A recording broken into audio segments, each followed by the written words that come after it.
Yego nibyo wahageze, ikiganiro cyo nisobanukirwa gitambuka kuri Semutakirwa TV. Nk'ibisanzwe tuba turimo turaganira ku ma ekipe yaba amaklub ndetse n'ama ekipe y'ibihugu, ibyo nibyo tuba turi kuganiraho. Gusa kuri iyi nshuro nkuzaniye inkuru iryoshye kubera yuko ubu twese nk'abanyarwanda twajya guserebura ndetse tukaba twanywa n'akantu.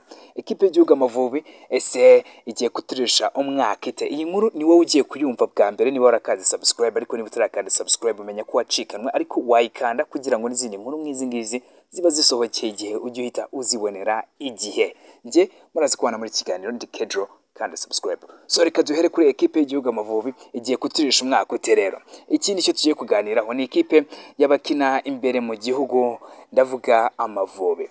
Kuri iyi nshuro turimo turaserebura kubera yuko CAF yamajije kuba yakemeza ko ikipe y'igihugu Amavubi yajya mu ma ekipe azahatanira iki gikombe cy'Afrika cy'abakina iwabo mu gihugu imbere.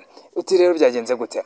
Nyuma yuko dukuyemo ikipe ya Egypt, twari dusigaranye ikibazo cy'ikipe ya Sudani y'Epfo, dore ko twagiye kuyisura ikadutsinda ibitego 3-2, yaza inaha iwacu i Kigali tukayitsinda ibitego 2-1, bisobanuye ko twari turimo turanganya ibitego 4-4.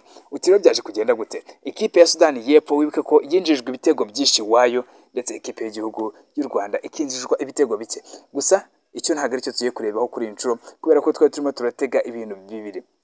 Twari turimo turasaba Uganda ko yadutsindira Uburundi ku munsi w'ejo, nibyo twari turimo turaganiraho cyane, twibaze se nibwo turaza kuzamuka cyangwa biraza kugenda gute.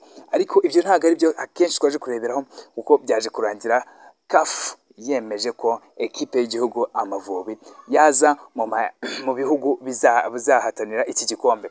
Ikipe y'igihugu Amavubi byari kuba bibabaje, kuko byari kuba ari amateka iza kuba ibuze tike yo kujya guhatanira iki gikombe inshuro ebyiri, nibwo byari bigiye kuba bibaye. Rero bije kuba byaba cancelled, ntago bigikunze. Ubu natwe turi mu banyamahirwe bashobora kuba batwara igikombe cya Afrika cy'abakina iwabo imbere mu gihugu. Ese bo mu mutima umeze ute? Niba uri umufana w'Amavubi wajya ukanywa akantu k'umwuka utapfuye ubusa. Niba uri umufana w'Amavubi va hano ukanze subscribe binyereke koko kuri umufana w'Amavubi. Yego ntabwo turagera kure, ariko kuri iyi nshuro noneho twakishima, dore muri AFCON twamajije kuba twasigara, ariko kuri iyi nshuro turaryoshye cyane. Indi mikino ikakaye dufite murayumva neza kandi muranayibuka, dufite imikino yo guhatanira igikombe cy'isi, aho naho turacyariyo cyane, dufite amakipe y'ibigugu.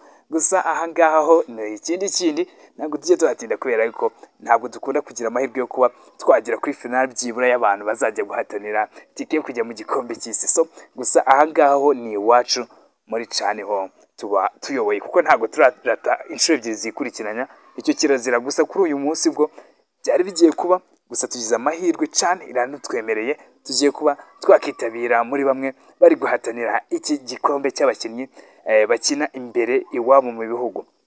Bivuze iki rero? Ekipe y'igihugu Amavubi yitabiriye iyi mikino kenshi, yageze ku mafinali kenshi, ndetse ifitemo n'igikombe. Nibyo mwandike muri comment, gusa ndabyibuka neza, ndabyibuka nuko bimeze. Ikindi mukwiye kumenya nuko mu gikombe cya Afrika naho dushobora, mu gikombe cy'isi bambe muri aya matike yo kugihatanira kuba twakitabira, dushobora kuzitwara neza, kuko turacyafite ama ekipe adakomeye cyane. Dufiteyo Nigeria, dore twayitsindiye iwayo, dufiteyo Benin, nayo ntabwo ari ekipe ikomeye cyane. Dushobora naho kuba twagaragara mu ekipe azagerageza kwigira imbere gake, ndetse tukaba twajya no ku rutonde, tukaba twajya mu mibare myiza y'ibihugu, ku rutonde rw'ibihugu nyine mu buryo bwa football. Dushobora guhagarara neza cyane. Ikintu nakubwira ni kimwe rero, niba utarakanda subscribe umenya ko wacikanwe. Urumva ko iyi nkuru iri trend, ibinyamakuru biri kwandikaho, ndetse n'abandi bantu benshi kugenda babivugaho. Rero kuri iyi nshuro ubyumvisha uri uwa mbere. Niba utarakanda subscribe umenya ko wacikanwe. So right now you have to subscribe, and thank you for watching this video. Remember to subscribe even if you have been enjoyed. Let me tell you this, abakinnyi babyishimiye ndetse n'umutoza yabyishimiye. Ejo turaza tubahereza bimwe mu biganiro abakinnyi n'abatoza bagiye batangaza, ndetse ni byinshi turaza kurebera hamwe ku munsi w'ejo. Hari amatransfer ari kuvuza ubuhuha muri ekipe ya APR FC, ndetse no mu yandi makipe haba na Rayon Sports, ndetse n'andi agiye atandukanye. Yose turaza kugenda tuyanyura.